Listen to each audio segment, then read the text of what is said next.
This is Danny Flexen here for Seconds Out. Delighted to be joined by Santa himself, Lou DiBella, for the Christmas edition of DiBella's Digest.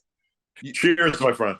Cheers, Lou. In fact, Danny, to all our conversations in recent years, to a great holiday seasons and a great year ahead. Thank you. Cheers. Salute. Oh, so good. People will probably be watching this over the holiday week, hopefully. But today, the day we were recording this, happens to be a very important day in Seinfeld history. Today is it's the anniversary of Festivus for the rest of us. And if anyone knows Seinfeld, they know part of the celebration of Festivus is the airing of grievances. It is. So I thought that was maybe a place to start for our conversation as we wind down the year. What are each of our biggest grievances for this past year in boxing? Yeah, I mean, I think we've kind of spent the last however many weeks doing that anyway, but I'm happy to give it its own label. Yeah. You start. It'll give me time to think because you sprung it on me. I'm not going to point to any specific fight this time. I already did enough bitching and moaning about those in recent weeks. There's never enough. We can never get enough, Lou. I'll say this. If our failures in a couple of areas were ever more obvious, I don't know when, this next year has to be the year of making the big fights that even the hardcore fans want to see. Because not only are we're not transcending our sport to the casual fan by making the biggest fights, we haven't been making the fights that the people that know really want to see. You know, and enough of interim fights, enough of appearance fights, enough of keep busy fights. You know, we're a sport, and a sport's supposed to mean the outcome's in doubt. So what we have to do across the board, from the biggest fights in stadiums to the smallest fights in clubs, we have to make fights where the outcome is in doubt and where people are excited. You know, I had Sulem Urbina got upset on a little club show this week in New York by a girl named Indea Smith, but the fight was sensational. And there was another fight on the card where a guy named DiCarlo Perez, I thought, beat an undefeated prospect. I thought he got robbed, but the fight was sensational. And this little club show actually made me feel so good. I didn't promote. The lead promoter was this guy, Larry Goldberg. I think it's Boxing Insider is the name of his company. But it was a terrific little club show with competitive fights. Eric Botcher was the matchmaker. He made the matches. They were really good.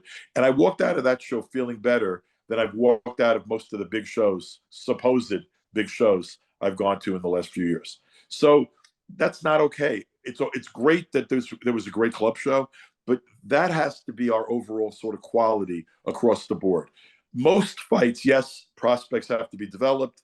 Yes, people don't want to lose when they're doing just a fight, you know, that's not a high-paying fight. But if there's no entertainment value, what are we doing?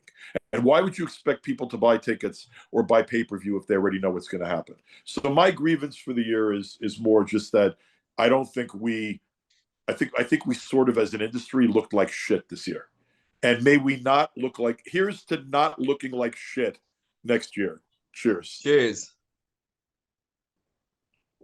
All right, some wine, and I hate to kind of go over a hackneyed topic, but it is judging, and specifically judging in the UK, I have to say, because we've become one of the worst regions now in the world for boxing judging, both judges and referees as the sole arbiter as well. It's getting to the point now where we're watching fights on TV while also being on Twitter or wherever to discuss the fights, and people are predicting the robberies before they happen. And being no, in fact, isn't that wild? But the truth of the matter is the people that are doing the predicting are people like us and other hardcore, serious boxing fans with an understanding of the business. You know where there's an overwhelming bias likely in a fight. And you sit there and you go, okay, I know who won this fight, but I think I know what's going to happen.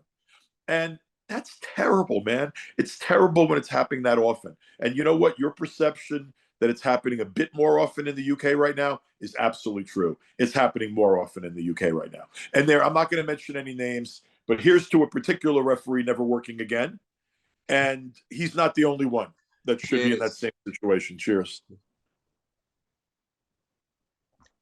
I wonder if it's the referee that famously uses two glasses to work out who's winning, but we'll leave that on the side for now. Let's look at something a bit more positive. Who are your kind of fighters and fights of 2022? I mean, I thought Bivol was brilliant in the fight with Canelo. He has to be on the list of fighters of the year. Um, the Monster has to be on a short list of fighters of the year. I'm a big fan of Bam Rodriguez. That I think he's a heck of a fighter. Usyk had a great year. Usyk, yeah. He's got to be there too.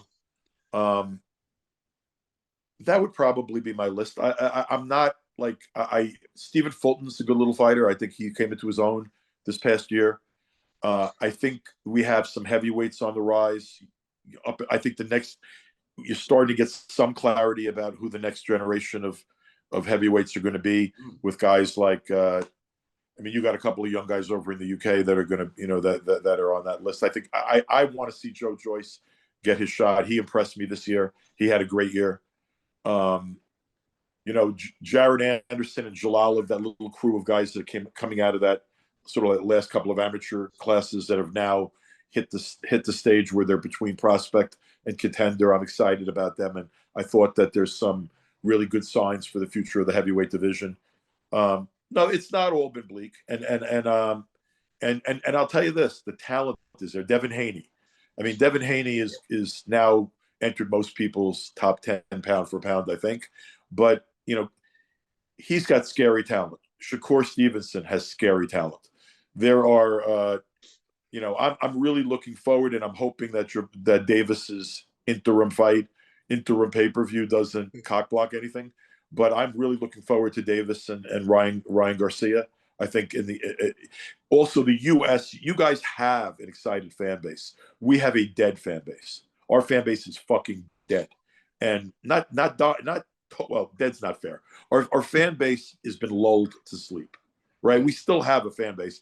Everyone, we've discussed this many times. Fighting's eternal, boxing's eternal, but we've turned off a lot of people or just put them to sleep. We need to wake them up. And what I'm excited about when Davis Ryan Garcia happens, that's the kind of fight that will wake them up, right? So I think we need to wake some people up this year in 2023, this coming year. And you mentioned Joe Joyce. And we need to put this year to bed with good cheer. And on that note, cheers. Cheers. We mentioned, I'm not as used to drinking as you are. We mentioned Joe Joyce just then. Who do you think gives Tyson Fury more challenges? Is it Joyce or is it Usyk? Tyson Fury? Yeah. Probably Joyce. I mean, look, Usyk, because he's so skilled, he's so hyper skilled that he's going to give anybody a fight. But I sort of see Tyson as being, when he's 100% ready for a fight, I see him as being such a good boxer that it's not a different realm of talent in the boxing end. Usyk's the better boxer against virtually everyone, and in the heavyweight division, it's a big gap with most. But the gap with Fury is the smallest for Usyk. So that says to me that Fury's the most difficult fight in the world for Usyk, right? So that's that. Joe Joyce, man, it's hard to hurt the guy. He's a friggin' monster. He's got these short, heavy hands. You can see the punches coming, and he's still going to hurt you. He's relentless.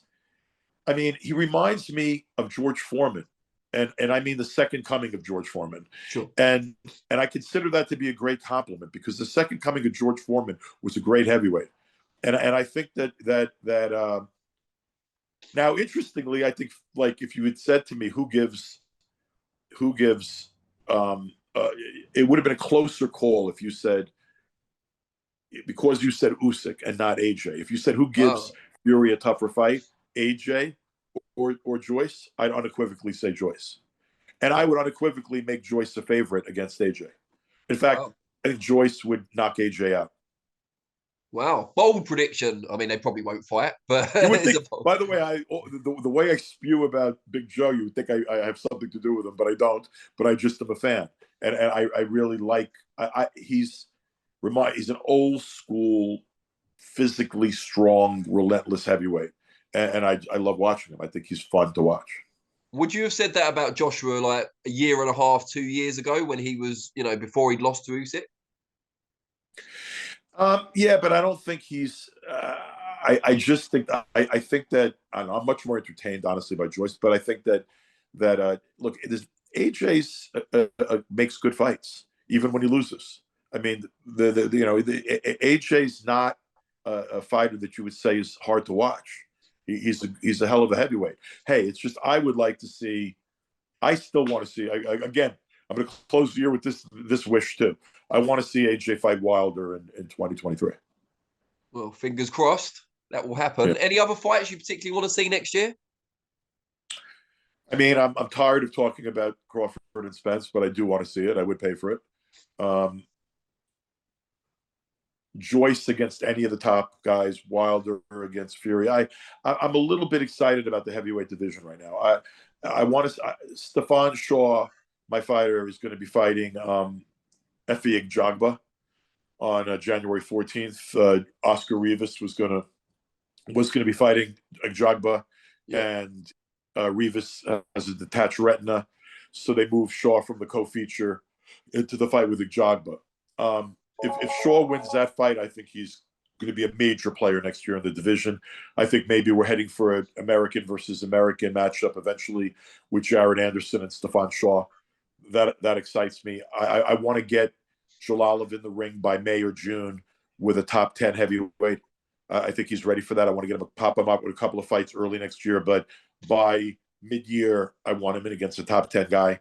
I'm excited for next year. I really have no doubt. And maybe this is a combination of taking a shot at 2022 in boxing, which deserves a shot, and really believing optimistically that people are understanding that we can't continue this way. So I'm really optimistic we're going to see more fights that fans want to see in 2023. And you mentioned in your fighters of 2022, Bivol and the Monster Inoue. Who would you like to see those guys fight next year? I mean, the thing with Inoue is I don't. He's still a little guy, and I don't know that I want him to move out to a weight where he just becomes ordinary because he's too small. Sure. So that affects my thinking. But if he was willing to move up, there are a lot of opportunities. And frankly, if he moves up a weight class now, anything's interesting because he's moving into a much bigger weight than he is naturally. I don't have a specific fight. Bivol, I want to see Bivol and Beterbiev. Yeah, that's a mouthful. And by the way, that's classic. That's a classic matchup. That's a boxer against the animal puncher. I mean, it's just like it's brute strength against technical brilliance. Like I love that fight. Love that fight. Who do you see coming out on top in that fight? Should it happen? If he doesn't get caught, Bivol. I mean, if it goes the distance, though. Beterbiev's fights don't generally go the distance. And you know what? That's truly a fight where no outcome would surprise me. Yeah, I don't think any of his fights have gone the distance as a pro, have they? No. Let's see what happens in January. We're not writing Anthony Yard off. Yeah. Hold on a second. I need to refill. Hold on. All right. Putting this down for one quick sec. All right, no worries.